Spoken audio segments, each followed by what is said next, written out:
It just clicked. Tom Selleck. Lee Van Cleef. Angel eyes. Look at those little angel eyes. They're green, but...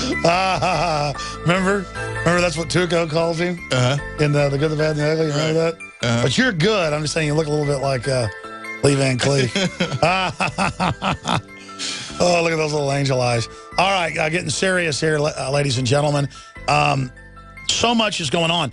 Tell me about this new book. You guys, how many books do you publish a year?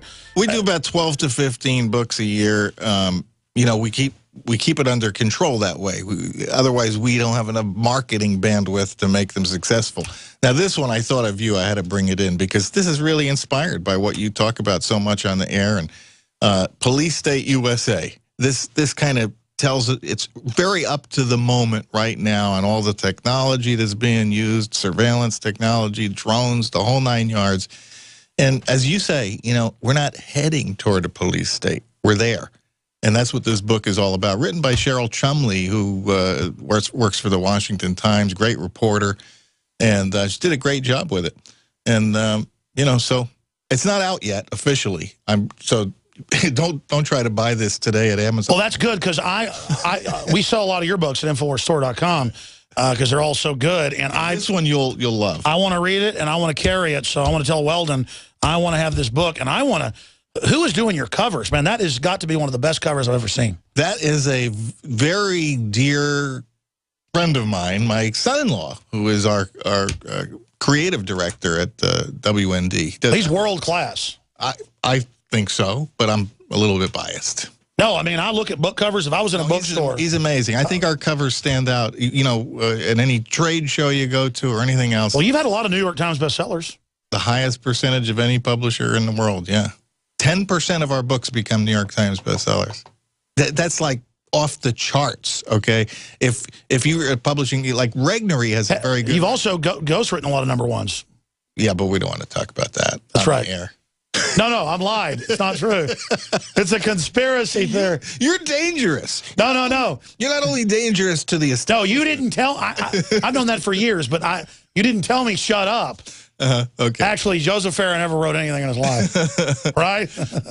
I collaborated on. That's right. Projects. That's right. Big projects. Yeah. Projects.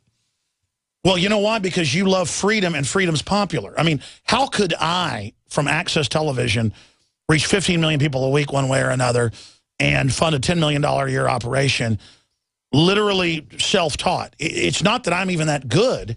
It's that people are hungry for the truth. Yes, and you bring a passion to these subjects that nobody else does. I can't do it, Alex. I think that's what people need, though, is we're in deep crap. Yes, you deliver a wake-up call better than anybody else. There's no question about it. You're a very gifted communicator, and that, you know, hey, cream rises to the top. Oh, well, you're nice to say that. I mean, I just don't want these people to beat us. I remember, by the way, you know, I used to do radio for a few years, daily, 3 hours. Oh, I remember, yeah. You remember when I retired?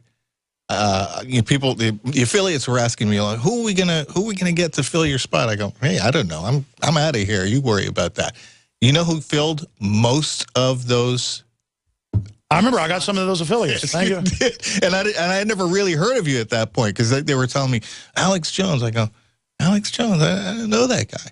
But see, it shows that we were somewhat compatible even back then. It was, oh yeah, WorldNet Daily and Drudge is where I went 10 times a day and still do, you know, every day. And it's good to know you guys are out there because we don't want to be picked off here. And plus, we need the echo chamber, okay? It's so important. I mean, you break a story, if Drudge isn't there to amplify the story, it can die right on the vine, right? But that echo chamber is so important. We don't get the echo chamber from ABC, CNN, and the rest of them. We have to be our own echo chamber. This is something I've tried to tell, you know, our friends out there in the media. And it's a hard thing. Well, it's hard. Listeners need to know you are the amplifiers because, you know, even if Drudge or WorldNet Daily doesn't link to one of our stories, if you promote it, it ends up then, usually the enemy attacks it, and then that echo chambers it. That's a good echo chamber. Because they're so discredited. I remember when Rand Paul had just finally won the Senate, and Politico called me, And they said, you know, why can't he be defeated? Everything was thrown at him, and the underdog won. And I said, it's because you attacked him. I said, if you want to destroy him, endorse him.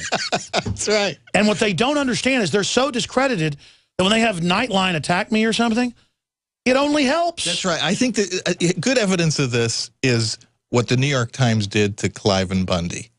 It was so obvious that a lot of people were able to just see through that. It was so predictable that the New York Times is going to go and try to do something to scandalize this, you know, small guy, this guy who lives very modestly. I mean, if most people went there and saw the way he lives, they wouldn't believe it. It's a caveman. Yeah, okay.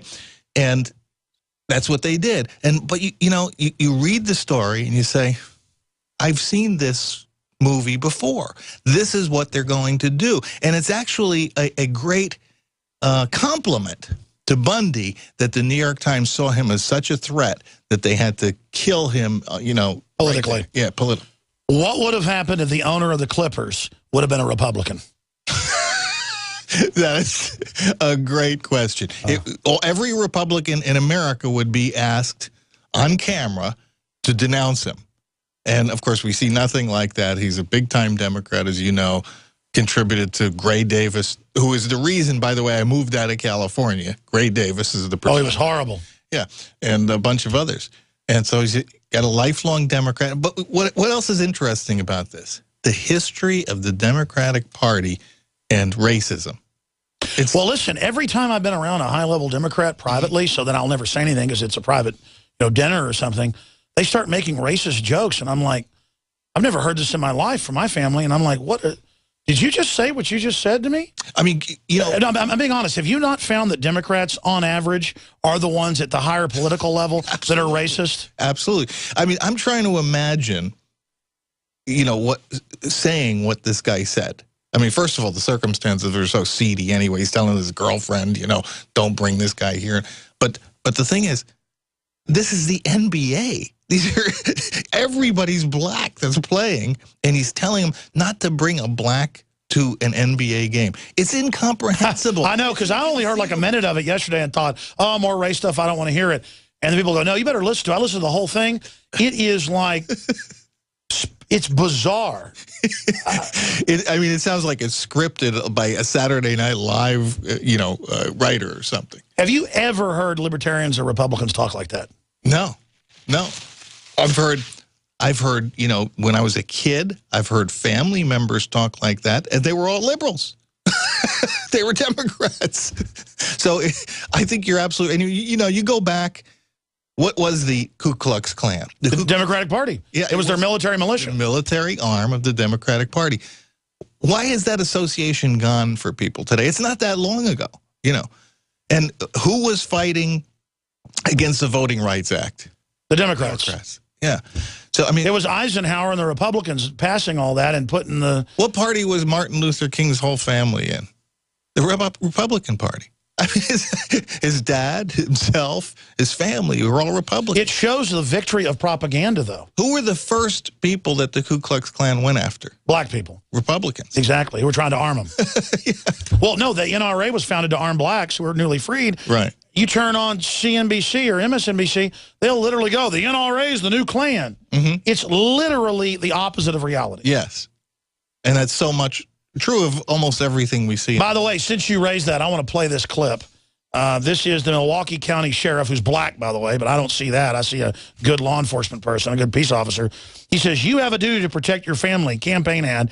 They played this at the NRA convention this weekend. And then Sheriff David Clark went on to say, I have a better way of clearing up any confusion. Keep your hands off our guns, damn it. Let's play both those clips back to back. Here they are. I'm Sheriff David Clark, and I want to talk to you about something personal. Your safety. It's no longer a spectator sport. I need you in the game.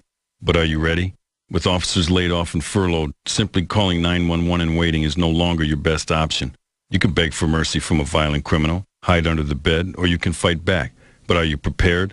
Consider taking a certified safety course in handling a firearm so you can defend yourself until we get there. You have a duty to protect yourself and your family. We're partners now. Can I count on you? This safety message brought to you by the Milwaukee County Sheriff's Office. I have a better way of clearing up any confusion that activist judges have about the meaning of the Second Amendment. I would add these 7 words at the end of the clause: the right of the people to keep and bear arms shall not be infringed. Keep your hands off our guns, damn it. Now, see, I don't look at that as a black guy. I look at that as somebody who's a real American, loves freedom, who I admire and like. Yeah. And I can't imagine being like this this team owner hanging out with somebody and then talking bad about them behind their back. But, I mean, my whole point is that's the kind of leadership we need. We need a bunch of libertarian folks that are, quote, minorities to run to take this country back from the Democratic Party. Totally with you. I mean, I believe in what Martin Luther King sought for, was this colorblind society, and, we look at people, we don't look at the color of the skin, we look at their character, what. I'll go hear music. I don't care if the guy's got blue skin. If I like their music, I could care less. Blue skin, I have a problem with. But they might be dead. You know what I mean, rainbow color. No, I mean, exactly. It's what somebody produces. If somebody was Chinese and wrote great science fiction books, I'd read it. I'm not even going to care that their name's Chinese. I don't get it. That's what you're saying. Exactly. And it's odd, but I've